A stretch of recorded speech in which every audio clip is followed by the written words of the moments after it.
Welcome, dear listener, to the Monk's Temple. As you settle into this moment, whether you are seated or lying down, allow the world outside to soften its edges.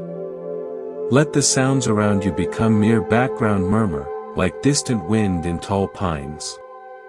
There's no need to adjust your posture to perfection, no need to clear your mind of its wanderings. The only invitation here is to arrive, fully, into the sanctuary of now. We are about to embark on a journey not of miles, but of perspective, not to acquire something new, but to remember something ancient and deeply true within you. This is a path woven from threads of Buddhist wisdom, a way of being that transforms the very fabric of your daily experience.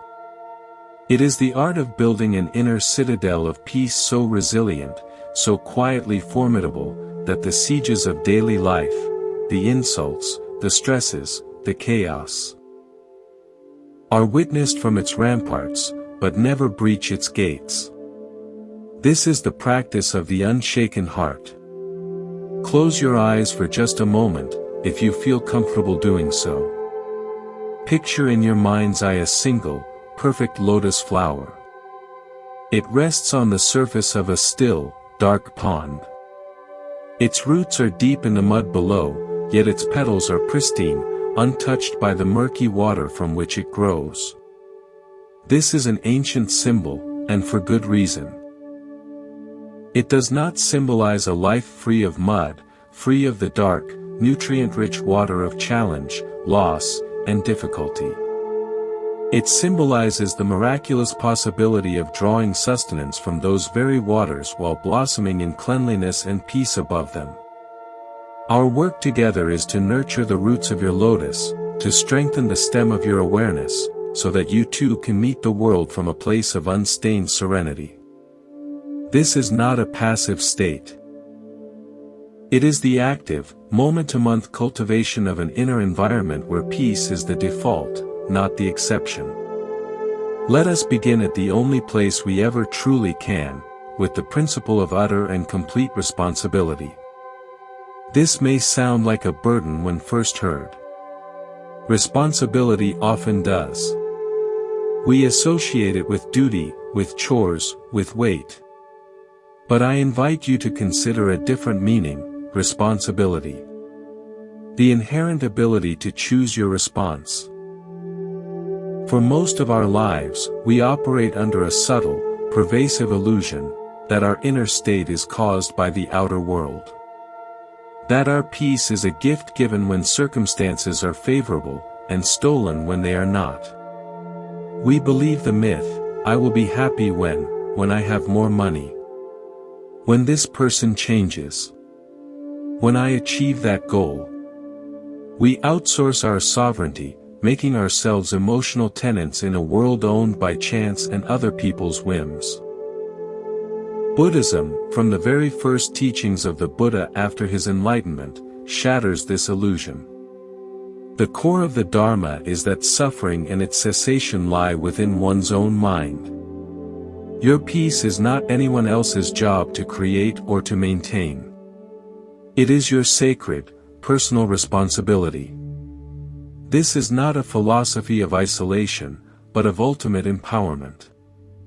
I carry with me always a memory from my early wanderings in the Himalayas. I was traveling to a remote monastery, and the last leg of the journey was a narrow, treacherous mountain path. My guide was a Sherpa named Norbu, a man whose face was a map of laugh lines and quiet strength. A sudden, unseasonal blizzard descended, reducing visibility to mere feet. The wind howled, the cold was biting, and fear, sharp and metallic, rose in my throat. I looked at Norbu, expecting to see worry, or at least intense concentration. Instead, I saw a profound calm. He adjusted his load, checked that I was secure, and simply said, "The mountain will do what the mountain will do. My job is to walk. One step. Then another." He did not rage against the storm. He did not panic about the path. He accepted the total reality of the ferocious weather and took absolute responsibility for his own movement through it. In that moment, I understood. Our inner storm, our anxiety, our anger, our hurt, is like that blizzard. It is a weather pattern in the mind. We cannot command it to stop. But we can, like Norbu, take responsibility for how we walk through it. We can choose the next step. We can choose to anchor ourselves in the breath, in a mantra, in a remembered truth, rather than in the howling of the fear. The Buddha sat beneath the Bodhi tree and faced every conceivable inner storm, temptation in the form of the demon Mara's beautiful daughters, fear in the form of armies of monsters, doubt in the form of deep existential whispers. His victory was not that these storms ceased to exist. His victory was that he ceased to be moved by them. He found a point of stillness within that was independent of the psychic weather. He took responsibility for his own seat of awareness. This is the model. Your mind will always have weather. Your practice is to build an inner shelter so strong that you can sit within it, watching the rain of disappointment, the thunder of anger, the gales of anxiety, knowing you are safe, dry, and whole at the center. This shelter is built through daily, deliberate practice. So how do we begin this construction? We start by changing a single internal sentence. We trade, "This situation is making me so anxious," for, "I am experiencing anxiety in response to this situation." The shift is subtle but revolutionary. It moves the locus of control from outside to inside. It acknowledges the feeling without granting it causative power over your entire being. Next, we establish a daily ritual of ownership. In the first quiet moments of the morning, before the world's demands flood in, sit for just 5 minutes. Feel your body in the chair or on the floor. Feel the breath moving in and out, all by itself. And in that space, set a clear, gentle intention. Today, I am the guardian of my own peace. I will not hand the keys of my mind to any person, any event, or any fleeting thought. This is not a promise to feel bliss all day. It is a commitment to return, again and again, to your role as the guardian, especially when the gates are under pressure. This responsibility extends to the stories we tell ourselves. Often, the most violent disturbance to our peace comes not from an external event, but from the frantic, catastrophic narration we layer on top of it. A friend doesn't reply to a text. The event is neutral, no reply. The story we tell ourselves is where the storm brews. "They're angry with me. I must have done something wrong. They don't value me." Taking responsibility means catching that story-making mind in the act. It means pausing and asking, what is the known fact here? And what is the story I am adding? You take responsibility for the story, and in doing so, you can choose to put it down. You can choose to return to the factual, quiet present, "My friend has not replied yet. That is all I know." The peace that follows is immediate and profound. This path of responsibility is the bedrock. It may feel daunting, but I assure you, it is the doorway to the deepest freedom you will ever know. It means you are never truly a victim of circumstance. It means your happiness is yours to cultivate, independent of the seasons of life. It is the ultimate act of self-respect and spiritual adulthood. From this firm foundation, every other principle we explore will find its strength. You are the keeper of your own inner kingdom. No one else can be. When you fully embrace this, you stop waiting for the world to apologize, to change, or to align with your wishes in order for you to be at peace. You carry your peace with you, an internal sun that shines regardless of the external weather. If this vision of radical self-responsibility speaks to you, if you feel a yearning to build this unshakable inner shelter, you are not alone on this path. I invite you to subscribe to the Monk's Temple. Together, in our community, we share the tools, the stories, and the support to help each other remember our role as guardians, daily. Consider this your invitation to a like-minded Sangha. Let this principle settle into you now, not as a hard task, but as a liberating truth. With your next breath, feel it, you are the guardian. You are the keeper. You are responsible for this precious, inner quiet. And in that responsibility lies a power so great, it can gently reshape a lifetime. Rest here for a moment, in the dignity of that knowing. Let us now turn our attention to a principle that acts as the wise steward of that inner kingdom for which you have taken responsibility. If peace is the treasure within your citadel, then your attention, your focus, your life force is the currency that either protects it or plunders it. We live in an age of unprecedented distraction, where our attention is pulled in 1,000 directions by 1,000 shimmering, screaming demands. We often live as if our attention is an infinite resource, sprinkling it heedlessly on every passing thought, every digital chime, every drama not our own. Buddhism teaches a profound and necessary art, the art of discernment and conservation. It asks us to realize a vital truth: not everything, not every thought, not every demand, not every drama, deserves your precious energy. To guard your energy is to guard your very soul. Imagine your mind as a pristine, high mountain lake. Its waters are clear, deep, and still, reflecting the sky with perfect accuracy. This lake is fed by a single, pure spring, your core life force. Now, imagine dozens of pipes, hoses, and channels being thrust into its shores from all sides. One pipe gushes the muddy water of the 24-hour news cycle. Another trickles with the acidic runoff of social media comparison. A channel brings the stagnant water of old grudges, constantly recirculated. Another carries the chlorinated, artificial sweetness of others' curated perfection. If you allow all these tributaries to flow unchecked into your lake, what happens? The pristine water becomes cloudy, polluted, agitated. It can no longer reflect the sky. It becomes a troubled, murky pond, incapable of supporting true life. Your practice, then, is to become the vigilant guardian of the shore.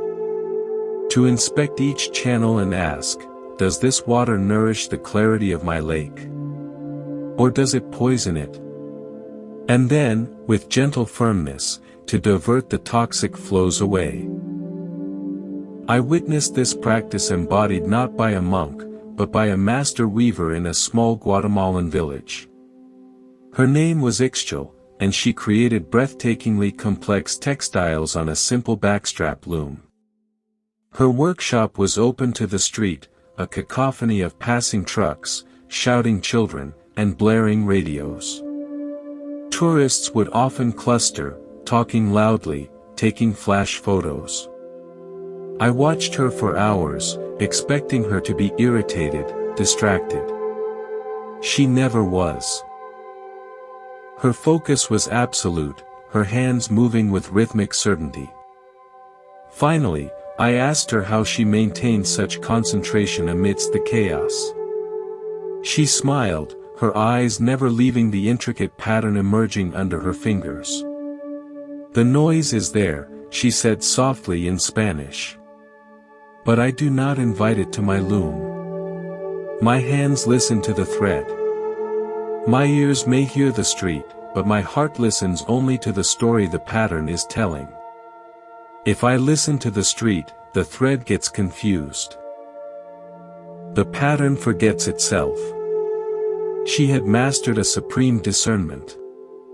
She acknowledged the external chaos but made a conscious, continuous choice about where to place the focus of her life force, on the thread, on the pattern, on the emerging story of her creation. Everything else was just sound, acknowledged but not admitted into the sacred space of her making. This is the practice we must cultivate. Before you engage. Before you click on that controversial headline, before you dive into that gossip, before you replay that argument for the 20th time in your mind, pause. Place a hand on your heart.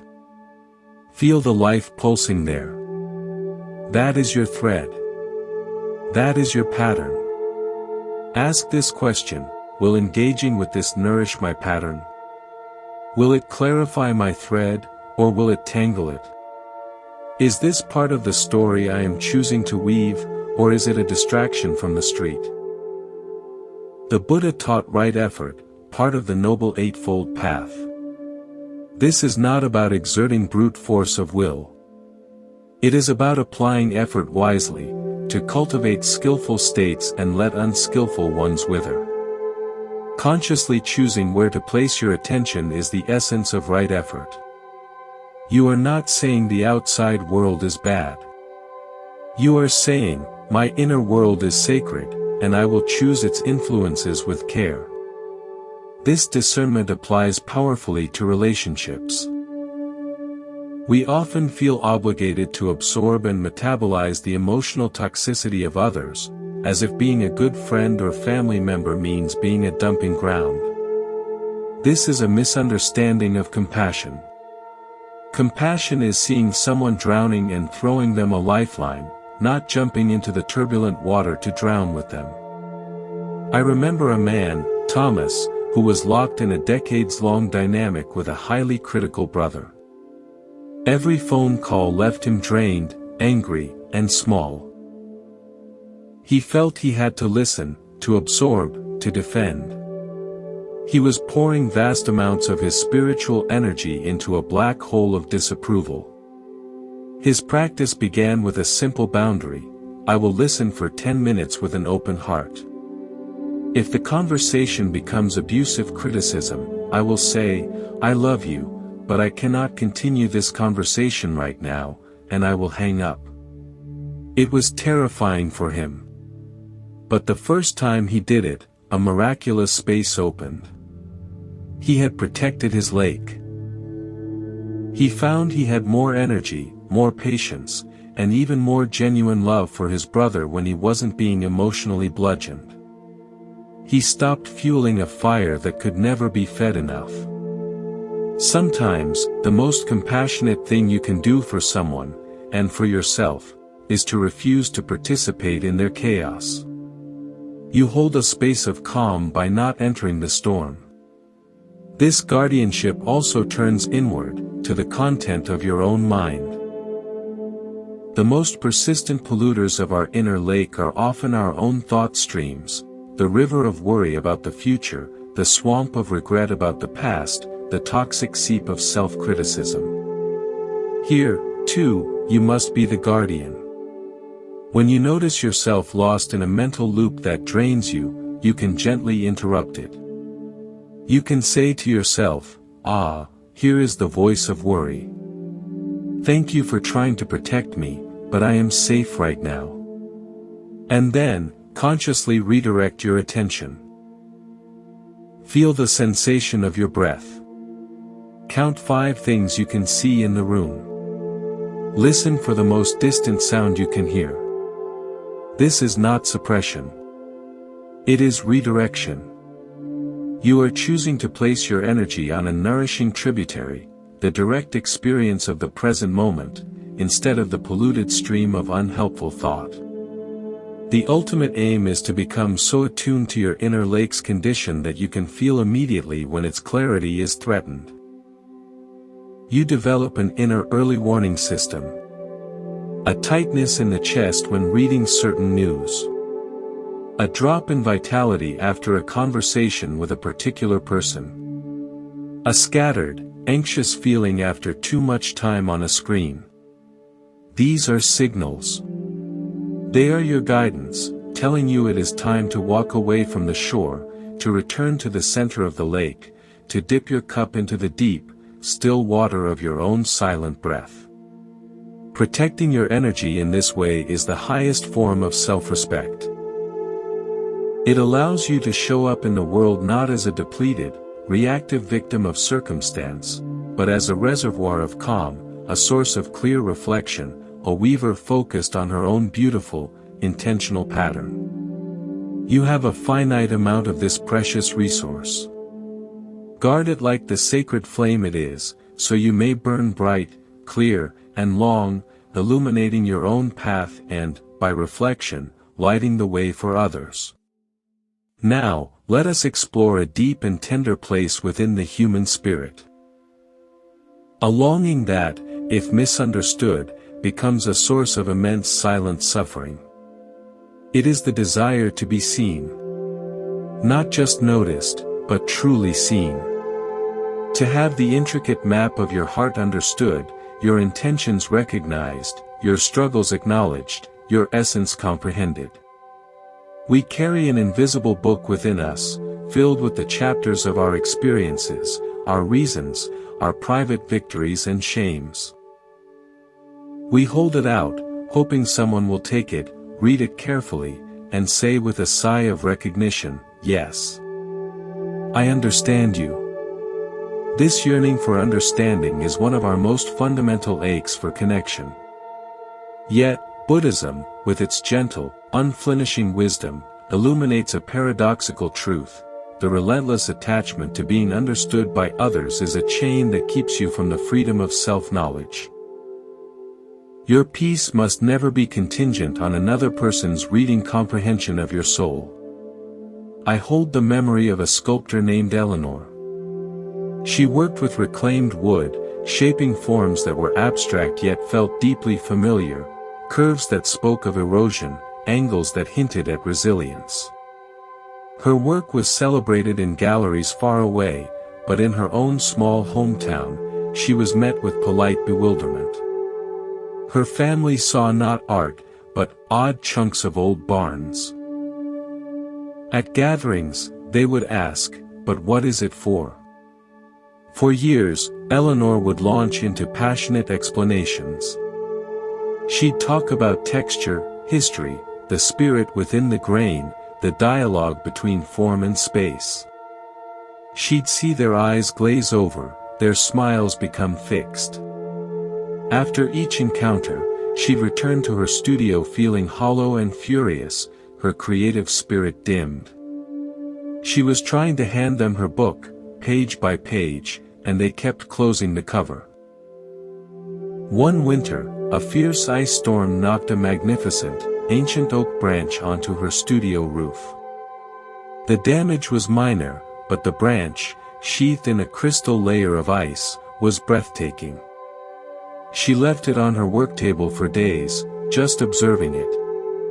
As the ice slowly melted, it didn't apologize for being ice. It didn't explain its transformation into water.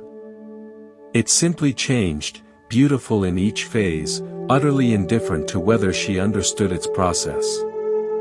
A realization washed over her.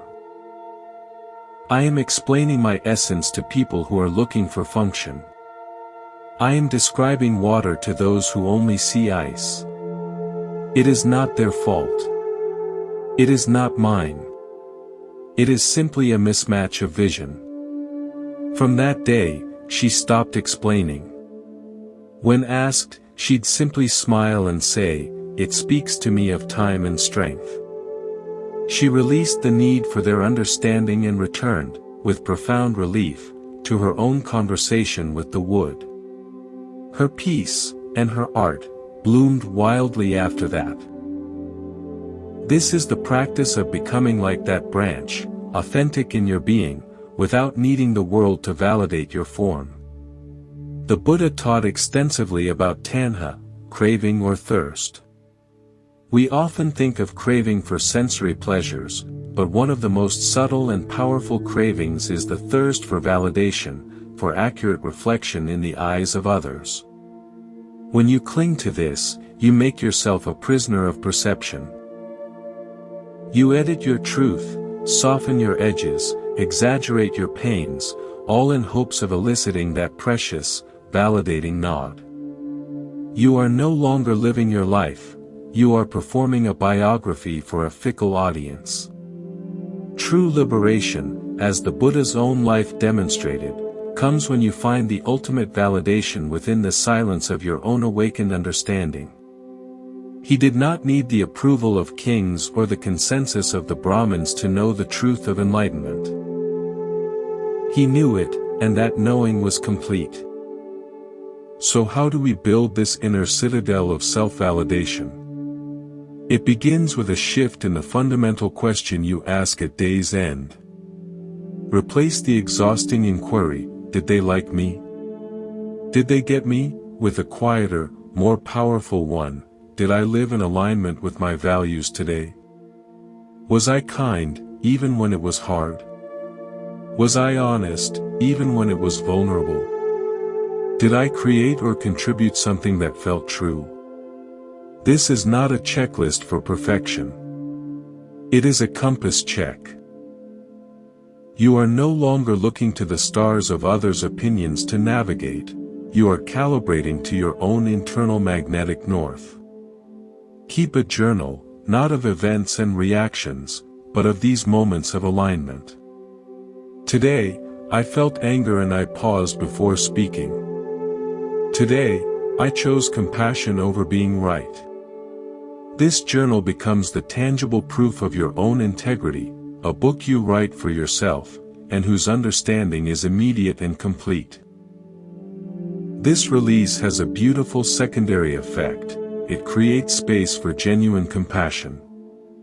When you stop desperately needing someone to understand you, you free up immense emotional energy that can be used to try to understand them. You see that their misunderstanding is rarely a malicious dismissal. It is usually the result of their own lens, ground from the glass of their wounds, their fears, their limited experiences, their own unmet needs for understanding. You can look at a person who fundamentally misreads you and think, "Ah, you are looking at my water through the lens of ice. No wonder it seems strange to you." This perspective fosters patience, even empathy. You can disagree, you can part ways, but you do so without the searing bitterness of feeling personally invalidated. Your self-worth is no longer on the negotiating table. This principle is profoundly empowering in conflict. Imagine you are in a disagreement where you know, in your heart, your intention was pure, but the other person is convinced of your malice. The old pattern would be to escalate explanations, to become a lawyer defending the case of your character. The new way, born of releasing the need to be understood, is to state your truth clearly and calmly once, "My intention was X, not Y. I am sorry it was received differently." And then, you let it go. You do not chase them, demanding they concede your point. You allow them their interpretation. You rest in the certainty of your own knowing. This does not guarantee reconciliation, but it guarantees your own peace. It allows you to walk away with your dignity and inner stillness intact, regardless of the unresolved confusion on the other side. You become like a deep bell that has been struck. You know your own true tone, and you do not need every ear to hear it correctly to be what you are. Ultimately, letting go of the need to be understood is an act of supreme trust, trust in your own journey, trust that the right people will resonate with your frequency without endless translation, and trust that a life lived authentically, from the core of your own validated heart, is its own greatest reward and its own most powerful message to the world. We arrive now at a principle that is the very heartbeat of mindful living, the practical mechanism of freedom. Life is an unbroken sequence of stimuli, a sudden criticism, a flat tire, a disappointing message, an unexpected kindness. In the raw, immediate aftermath of any event, there exists a sliver of time so thin most of us never perceive it. In that infinitesimal gap, wider than a universe yet shorter than a blink, lies all the difference between bondage and liberation.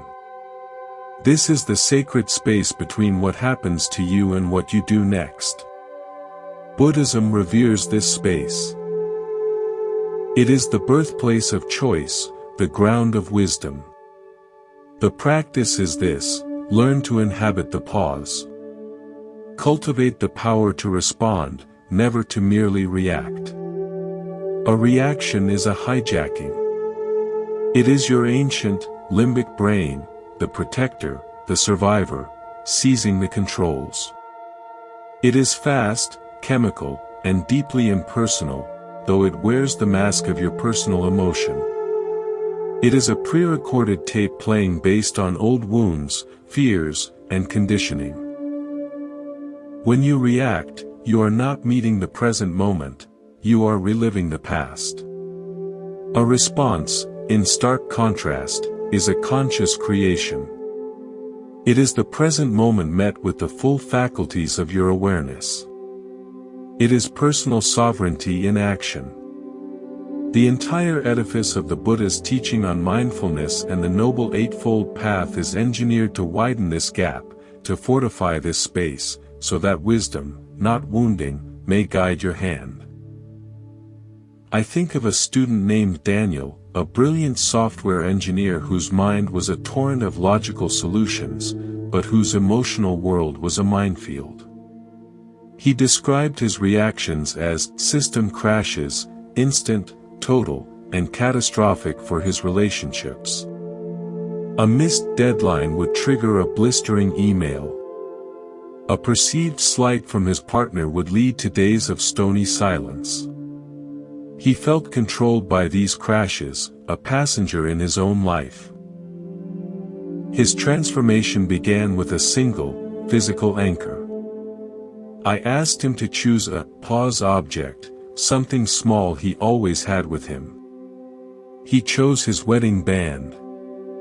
The practice was simple. Upon feeling the surge of any hot emotion, frustration, anger, defensiveness, he was to feel the cool metal of the ring on his finger.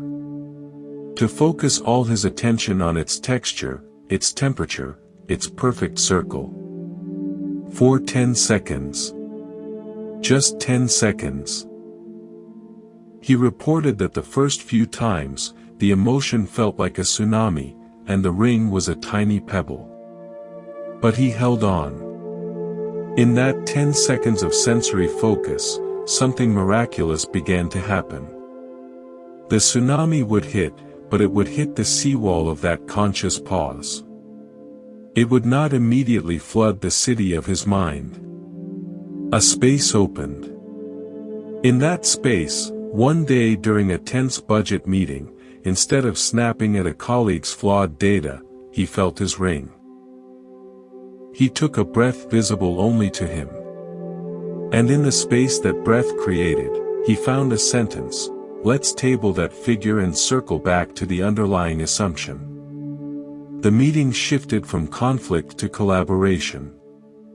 Daniel had not stopped feeling frustrated. He had created a chamber within himself where the frustration could exist without being in command. He moved from reactor to responder. This is the alchemy of the pause. Picture your mind as a vast, silent bell tower. A reaction is when a stranger runs in and wildly strikes the bell with a hammer, creating an immediate, jarring, discordant clang that vibrates painfully through the entire structure. A response is when the bell ringer, you, approaches calmly, pulls the rope with measured intention, and allows the beautiful, clear, resonant tone to ring out, purposeful and true. The external stimulus is the same, the impulse to strike. What happens in the space between the impulse and the act determines everything. The Buddha taught that suffering is not in the first arrow, the initial painful event, but in the second, third, and fourth arrows we shoot ourselves through our reactions to it, the anger about the pain, the story about why it shouldn't have happened, the fear it will happen again. The sacred pause is the practice of not picking up the second arrow. How do we build this capacity? It begins with befriending the body, for emotion is physiology first. The clenched jaw is the first draft of a shout. The knotted stomach is the early manuscript of anxiety. The held breath is the prologue to panic. Train yourself to scan for these physical signatures. When you detect them, that is your signal. Stop. Do not pass go. Do not collect 200 resentments. Feel your feet on the ground. Press your tongue to the roof of your mouth. Take one deep, audible breath, making the exhale longer than the inhale. This is not avoiding the feeling, it is creating a container sturdy enough to hold it without spilling over into action. In that container, you can ask the most transformative question: what is needed here? Not, what does my anger want to do, but what is the wise, the kind, the necessary thing to do? The answer may be to walk away. It may be to speak with firm clarity. It may be to ask a question. But now it is a choice, not a compulsion. This practice rewires relationships. Consider a classic trigger: a loved one speaks in anger, their words sharp and unfair. The reaction is to become a mirror, reflecting back their heat with your own, escalating the conflict. The response, born from the pause, is to become a prism. You let their sharp light hit you, but in the space you've cultivated, you refract it. You might see the fear beneath their anger, the pain behind the accusation. From that place, you can say, "It sounds like you're really hurt. Can you tell me more?" The dynamic transforms from a battle to a bridge. Your calm does not enable their bad behavior, it de-escalates it, creating safety for real communication. You become the adult in the room, even if you're the only one there.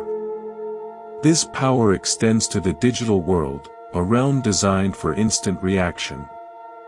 The provocative post, the inflammatory comment, the terse email. All are landmines for the reactive mind. Implementing a 24-hour rule for anything that stirs strong emotion is a practical application of the sacred pause. Write the furious reply if you must, in a draft folder. But do not send it. Sleep on it. Return to it after the pause has worked its magic. You will almost always find the need to send it has evaporated, replaced by clarity or compassion. You have navigated around the minefield entirely. To master the pause is to become the undisputed author of your life story. Events will still happen, tragic, frustrating, joyous.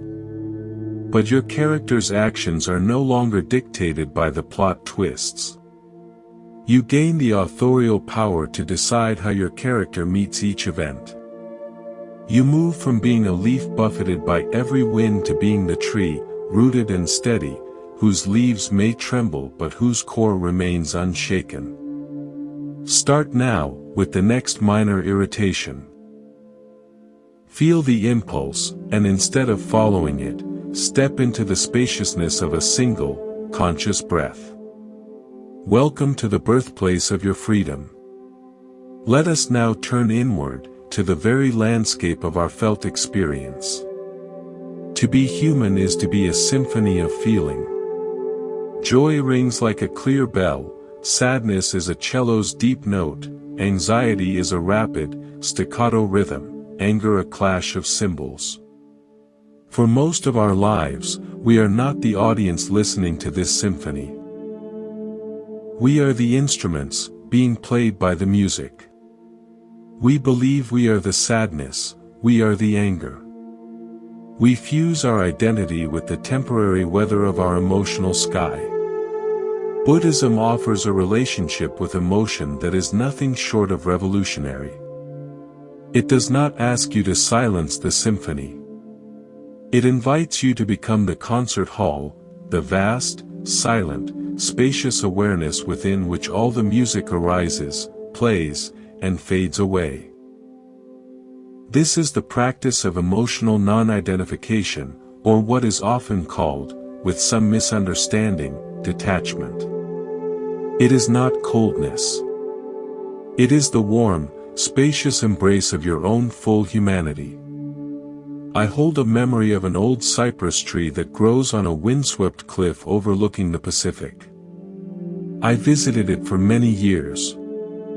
In fierce storms, its branches would whip and thrash, its leaves would tear loose and fly away. It looked, from a distance, to be in agony, fighting for its life.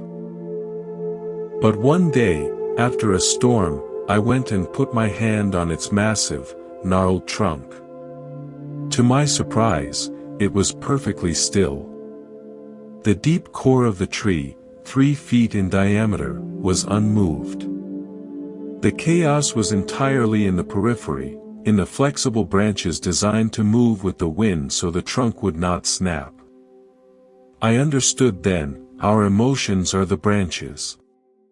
Our awareness is the trunk. Emotional mastery is not about stopping the wind or preventing the branches from moving. It is about rooting so deeply in the stable trunk of witness consciousness that you can allow the storms of feeling to move through you without uprooting your core peace. This is the essence of the Buddha's teaching on equanimity, upekkha, a balanced, imperturbable heart. Consider a powerful, gripping emotion like grief. When you say, "I am devastated," you become the devastation. There is no space, no alternative, no you outside of it. It is a total eclipse. But if you can learn, even in the midst of the storm, to shift the statement to, "A powerful wave of grief is moving through me," everything changes. You have created a subject, me, and an object, a wave. There is now a relationship. You are the sky, the grief is the weather. You are the ocean floor, the grief is a powerful current above. You are not destroyed by the current because you are not the water, you are the depth that holds it. This shift is the heart of mindfulness meditation. You sit, you feel a sensation, you label it, aching, tightness, heat. In that labeling, you are not the ache, you are the one who knows the ache. This knowing is your freedom. I worked with a woman named Clara who was besieged by chronic anxiety. It wasn't about any one thing, it was a free-floating dread that colored her world. She described it as a humming terror in her bones. Telling herself to stop being anxious only created a secondary layer of panic about the panic. The change began when I asked her to draw it. She drew a frantic, black scribble in the center of a page. "Where are you in this picture?" I asked. She looked puzzled, then drew a small, faint stick figure in the corner, watching the scribble. "Ah," I said. "So you are not the scribble. You are the one who can see the scribble." This was her revelation. She began a practice. When the anxiety hummed, she would say to herself, "The humming is here. I am here, noticing the humming." She would then feel her feet on the floor, anchoring herself as the observer in the corner of the page. The anxiety didn't vanish, but its power did. It became a difficult visitor, not the owner of the house. She had discovered the trunk within herself. This practice is the antidote to what the Buddha called the second arrow. The first arrow is the initial pain, the loss, the insult, the failure. The second arrow is our emotional reaction to that pain. Our rage about the loss, our shame about the insult, our despair about the failure. The second arrow is optional. Non-identification is the practice of feeling the thud of the first arrow without reaching for the quiver to shoot the second. You feel the sadness without adding a layer of, "I shouldn't feel this." You feel the anger without adding a story of, "This person is a monster who ruins everything." You let the pure, clean emotion move through without the tangled, suffering-producing commentary. You break the chain of reactive suffering at its very first link. This emotional agility transforms your relationships. When someone projects their anger onto you, if you are identified with your own reactive feelings, you will absorb it, become it, and reflect it back, creating a resonant echo chamber of pain. But if you are rooted in your trunk, you can see their anger as branches thrashing in their storm. You can feel your own initial hurt reaction as your own branches moving, but your core remains steady. From that steadiness, you can respond with clarity. "I hear that you're very upset. I'm sorry you're in such pain." This is not acquiescence, it is profound strength. It allows you to care deeply without being engulfed, to love without losing yourself, to set boundaries not from reactive anger, but from calm self-preservation. The ultimate gift of this practice is the realization of impermanence, anicca. When you observe emotions as passing weather in the sky of your awareness, you see directly that no state, no matter how blissful or horrible, lasts forever. The storm of rage will pass. The sunshine of joy will change. This knowing brings a quiet comfort to the darkest moments and a gentle, non-clinging appreciation to the brightest. You learn to hold all of it lightly, to let all of it flow, trusting in the enduring, silent presence of the awareness that witnesses the endless flow. You are not your emotions. You are the vast, compassionate space in which they are known. To live from this knowing is to live with unshakable freedom. We now approach a principle that serves as the compass and the horizon line for all the others. It is the practice of perspective. In the thick of daily life, it is easy to become myopic. A harsh email fills our entire field of vision. A misunderstanding with a friend feels like a canyon that can never be crossed. A professional setback seems to define our entire worth and future. We get lost in the brushstroke and forget we are painting a vast mural. Buddhism consistently calls us to lift our gaze. It reminds us of scale, of impermanence, of the interconnected tapestry of life. This is the practice of holding the bigger picture. It is not a way to diminish your current feelings, but to hold them in a context so vast that they cannot crush you. It is the wisdom that what upsets us today will often be a forgotten footnote in the story of our lives. I remember a geology professor I once met on a trip to the Arizona desert. He was showing us the layers of the Grand Canyon, pointing out bands of rock that represented millions of years. A student, anxious about an upcoming exam, was fretting aloud. The professor picked up a small, smooth stone. "See this?" he said. "This is sandstone. It was once a vast, shifting dune in an ancient desert. Countless grains of sand, piled high by winds that no longer blow." He then pointed to the canyon wall, to a thin, dark line. "See that black streak? That's coal." It was a swampy forest, full of creatures whose names we'll never know, compressed under incomprehensible weight and time. He handed the student the sandstone. "Your worry, your exam, Your life, my life, we are all in this thin, fragile layer right at the very top. He brushed his hand along the air at the canyon's rim. We are the present moment atop 2 billion years of history. It doesn't make your worry unimportant. It just means you are part of something unimaginably grand.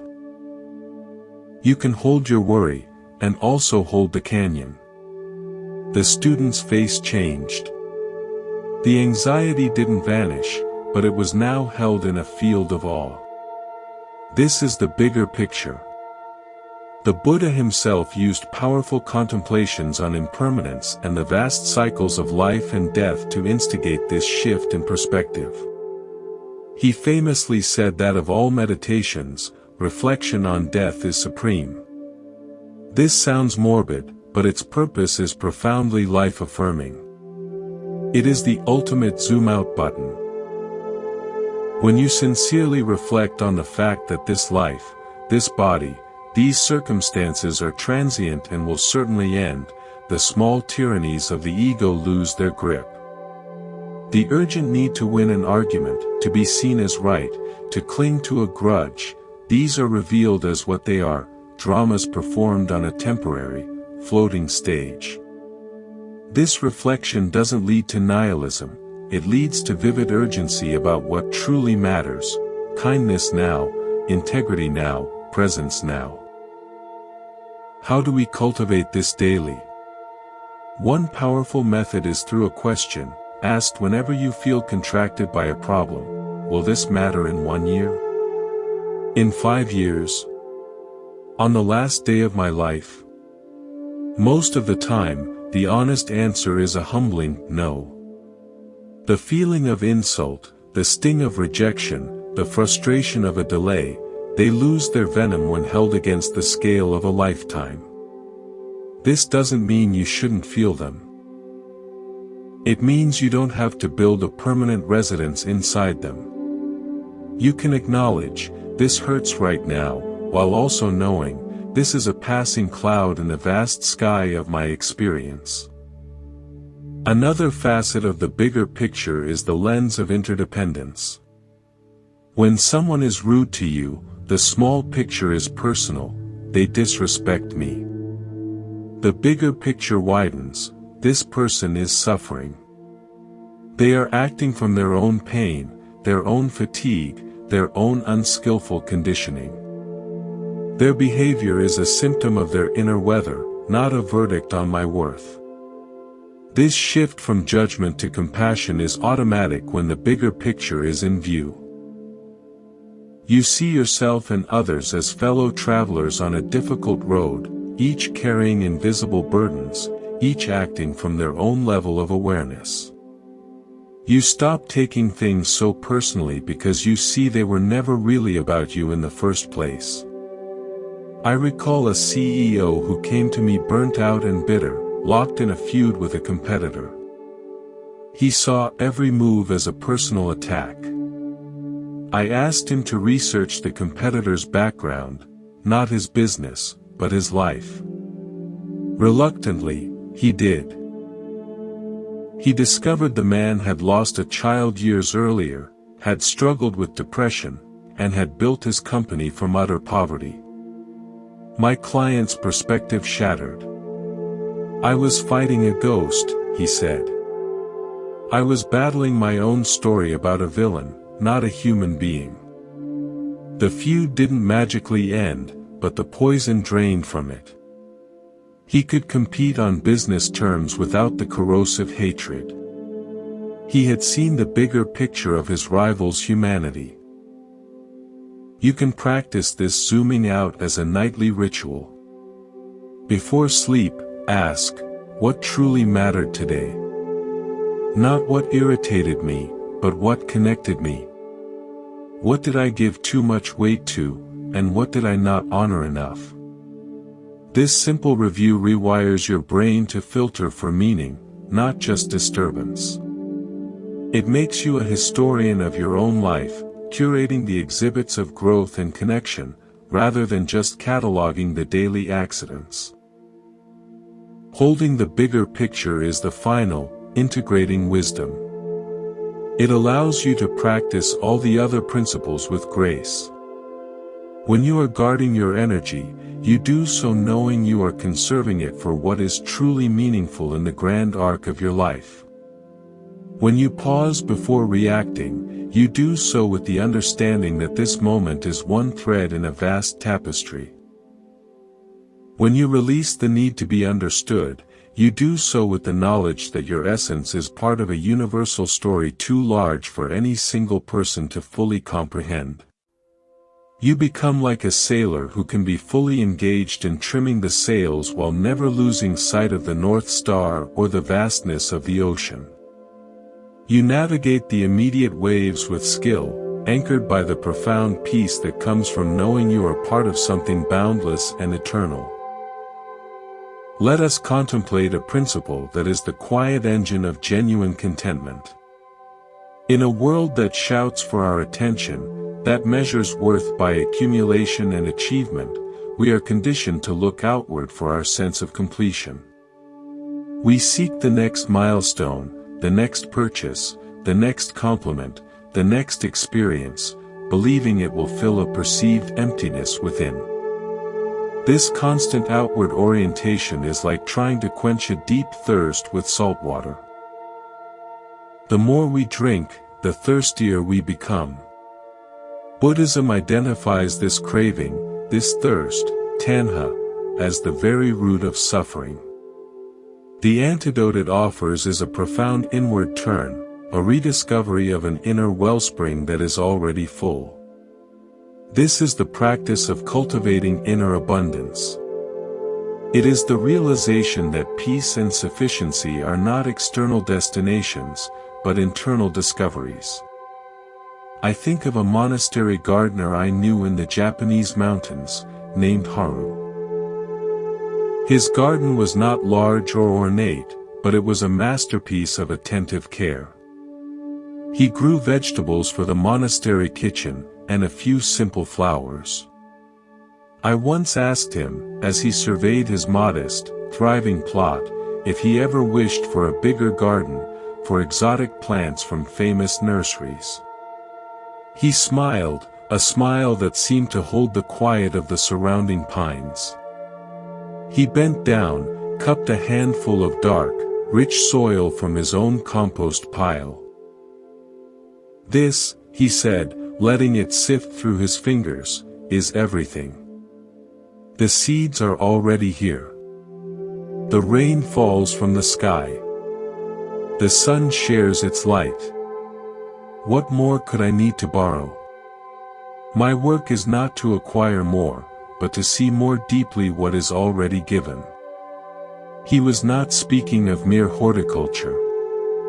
He was describing a state of being.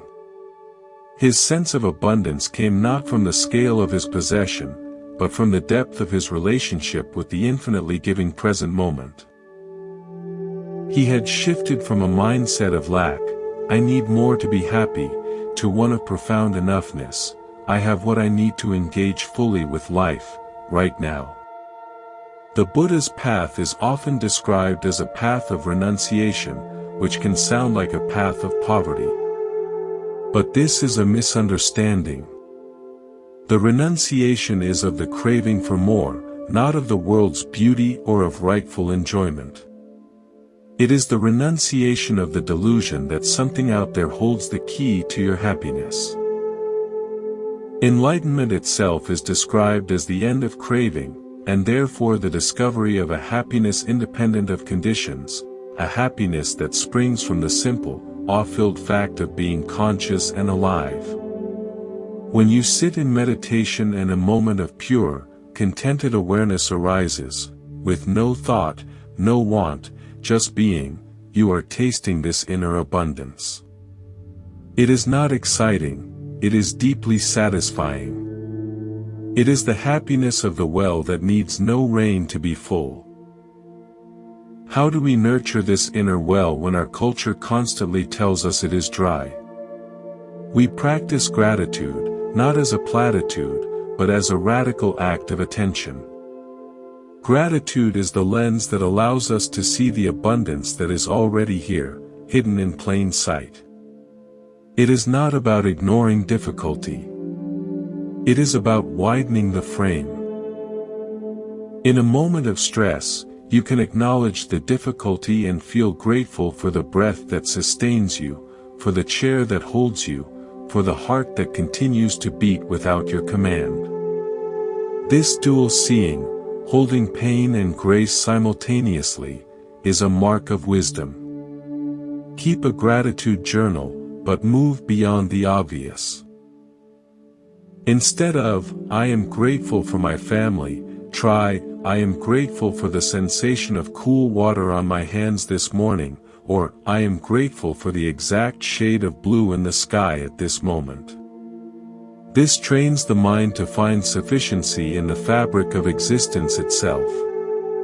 Another practice is the conscious enjoyment of simple pleasures without the shadow of craving for more.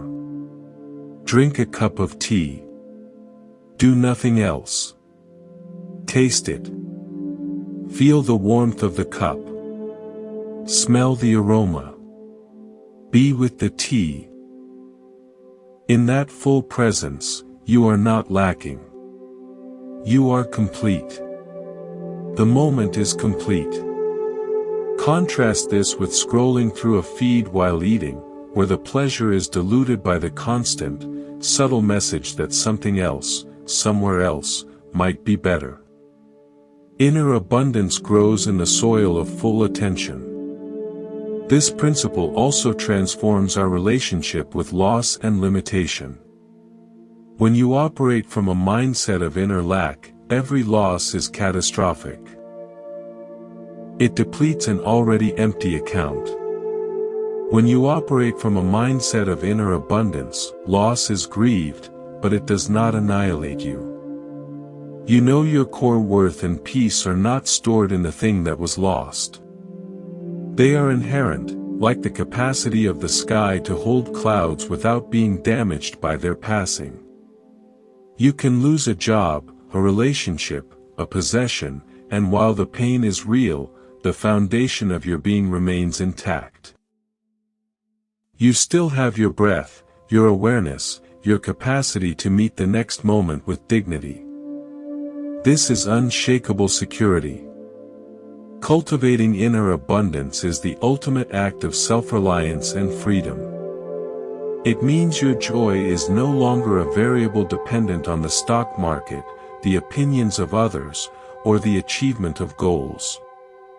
It becomes a default state, a background hum of contentment from which you can engage with the world playfully, generously, and without desperation. You stop being a hungry ghost, forever seeking, and become like Haru the gardener, tending the miraculous, already complete garden of your own life with wonder and care. From this place of enoughness, you can give to others not from a sense of obligation or a need for return, but from the overflow of a cup that is perpetually full. We arrive now at our final contemplation, one that weaves all the previous threads into a single, lived reality. It is not another technique, but the natural fragrance of a life lived with the wisdom we have explored. This is the embodiment of compassionate dispassion. It may sound like a contradiction. How can one be both compassionate, which implies deep feeling, and dispassionate, which implies a kind of detachment? In the world's understanding, they are opposites. But in the depth of Buddhist wisdom, they are two wings of the same bird, essential for the flight to freedom. Compassion is the heart's boundless response to suffering, your own and others. Dispassion is the clear, unattached wisdom that allows you to engage with suffering without being drowned by it. Together, they create a way of being in the world that is deeply engaged yet inwardly free, powerfully caring yet serenely still. I witnessed this embodied not in a serene monk, but in an emergency room surgeon I met many years ago, Dr. Eris. Her work was a daily immersion in trauma, blood, fear, and life or death decisions. One might expect such an environment to breed either cold clinical detachment or debilitating emotional fatigue. Dr. Eris exhibited neither. She moved with a focused calm that seemed to lower the panic in a room. Her hands were swift and sure, her instructions clear. She looked patients and families directly in the eye with a kindness that was both profound and utterly unsentimental. After a particularly grueling shift where a young patient could not be saved, I asked her, quietly, how she carried such weight without breaking. She was silent for a long moment, looking at her own steady hands. Early in my career, she said, I carried every loss home. I would lie awake seeing their faces. I was drowning in the water I was trying to swim in. Then I realized something: my job is not to control the ocean. My job is to swim, and to throw lifelines. The drowning feeling was my attachment to a specific outcome, my need to save everyone. When I released that, not into cynicism, but into a larger trust, everything changed.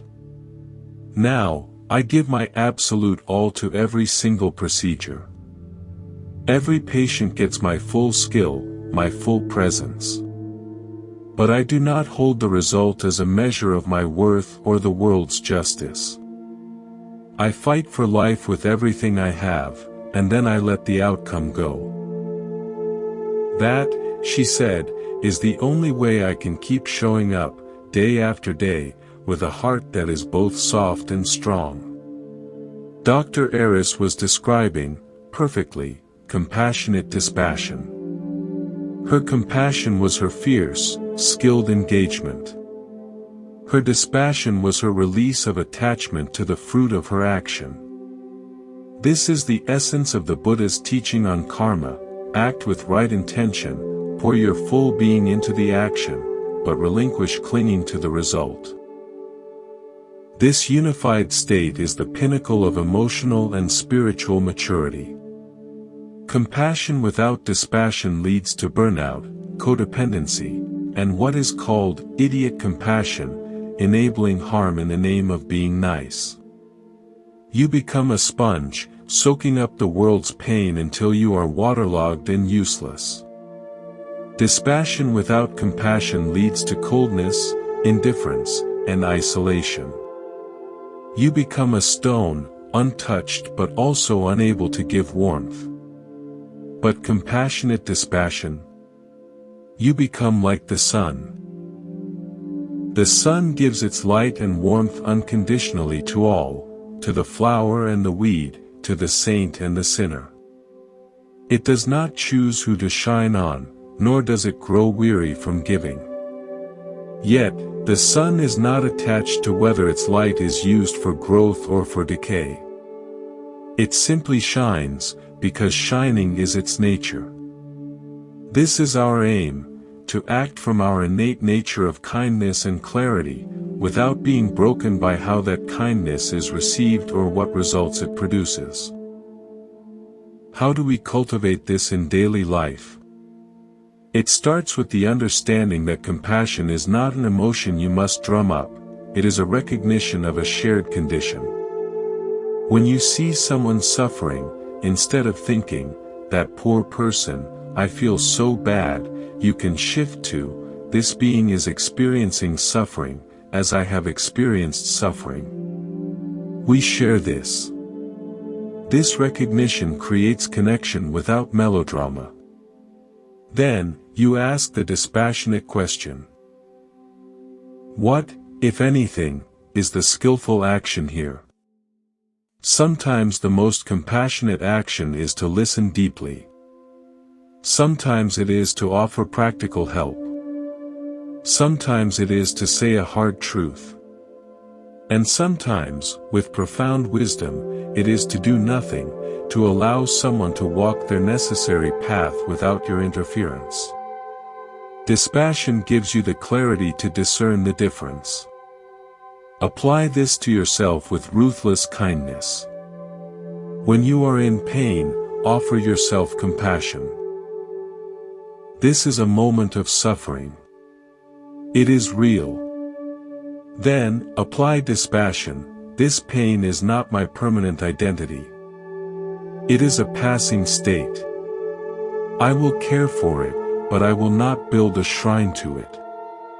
This stops the spiral of self-pity and promotes true healing. You become your own most wise and caring companion. This principle is your armor and your beacon in a chaotic world. It allows you to engage in social justice, to care for aging parents, to raise children, to work in a challenging job, to navigate complex relationships, to be fully in the fray of life, without your inner peace being collateral damage. You learn to hold the tension of caring immensely while simultaneously holding the spaciousness of non-attachment. You fight the good fight, but you are not perpetually at war. You love deeply, but you do not cling. You grieve losses, but you are not defined by them. You become like a deep-rooted tree in a helping profession, offering shade and shelter, bending in the storm but not breaking, because your nourishment comes from a source deeper than the weather. This is the integration. All the principles we have walked through, guarding your energy, validating yourself, pausing, detaching from emotion, releasing the need to be understood, seeing the bigger picture, cultivating inner abundance. They are all in service of this final, graceful way of standing in the world, a heart that is wide open and a mind that is clear and free. This is the unshakable peace the Buddha promised. It is not a peace of retreat, but a peace of profound, resilient engagement. It is your birthright. So, as we conclude our journey together in the monk's temple, carry this integrated understanding with you. Practice not as a task, but as a gentle remembering. When you forget, begin again. The path is walked one mindful breath at a time. May you move through your days with the compassionate heart of Dr. Eris, the dispassionate wisdom of the sun, and the unshakable peace of one who knows their true nature. May your life be a quiet testament to the freedom that is always, already here, within you.